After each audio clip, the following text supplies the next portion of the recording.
Sa ibang balita, posible umanong hindi matuloy ang impeachment laban kay Vice President Sara Duterte sakaling abutan ito ng pagpapalit ng susunod na Kongreso sa Hunyo. Ito ang pananaw ni retired Supreme Court Associate Justice Adolph Ascuna sa gitna ng usapin ng pagkakabinbin ng impeachment proceedings sa mataas na kapulungan. Madeline Villar-Moratillo sa balitang yan. Duda ang isang retiradong maestrado ng Korte Suprema kung magtutuloy ang pag-usad ng impeachment laban kay Vice President Sara Duterte kung aabutan na ito ng pagpapalit ng Kongreso sa Hunyo. Paliwanag ni retired Supreme Court Justice Adolph Ascuna, isa sa mga miyembro ng komisyong bumalangkas sa 1987 Constitution, malaki ang magiging epekto ng halalan sa Mayo sa kahihinatnan ng impeachment. Dahil while the Senate is a continuing body under our Constitution, the House is not. Yeah. The House is not.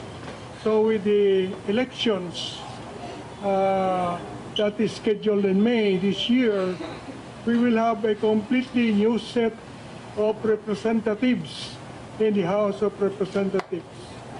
The 19th Congress House of Representatives will pass out of existence. Hindi po continuing body ang lower house. Yeah. Paliwanag ni Ascuna, nakasaad sa konstitusyon na kung sino ang naghain ng impeachment, dapat sila ang manguna rito. Pagdating ng eleksyon, papalitan sila lahat. Maaring ma-re-elected din yung 250 na yon, maaring hindi. Kahit na ma-re-elected sila, they will be under a new mandate and operating under a different house. Will that be a valid continuation of the impeachment complaint that was filed by a different house under a different Congress? Yan po ang malaking katanungan. There is an identity of the same complainant and the same complaint.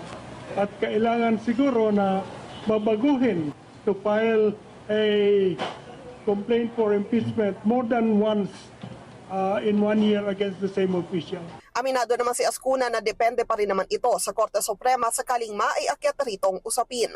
Kahit nagka-file na ito sa Senado, kung hindi pa naman anya ito nakakapag-convene bilang impeachment court, wala pa silang jurisdiction sa kaso.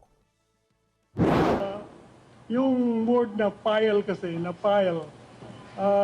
whether or not it should be considered as complete, na na-file lamang doon sa docket ng Senado ay hindi naman tinanggap ng Senado dahil sabi ni Senate President Escudero, they have already adjourned by the time it was filed. They have to accept the articles as an impeachment tribunal. So they have to convene and accept the articles as duly filed with the tribunal. Kaya sa palagay ko, dapat mag-convene sila at umpisaan nila through recognizing that the articles have been filed with the tribunal and inform the House. Aminado si Ascuna na sakaling hindi maaksyonan sa kasalukuyang Kongreso, maaring mabaliwala ang impeachment laban kay VP Sara. Sa ilalim ng rules, isang beses lang pwedeng magsampa ng impeachment complaint laban sa isang impeachable official.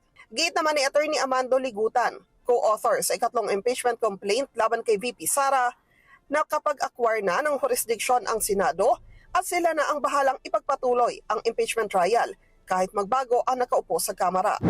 Yung issue po ng adjournments, yung issue na kailangan bang special session ipatawag ng Pangulo if the Congress is on recess or adjourned.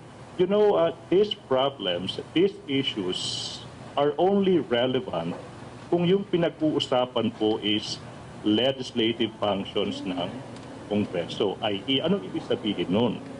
Kung hindi po legislative function yung pinag-uusapan, irrelevant po yung usapan ng adjournment.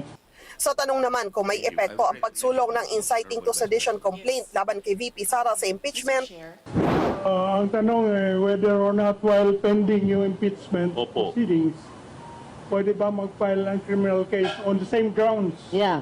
same God. Halimbawa, high crime high crime. Oh. Pwede dahil iba naman yung criminal case. Ang purpose nun is to send her to jail, whereas in impeachment, the purpose is to remove her from office.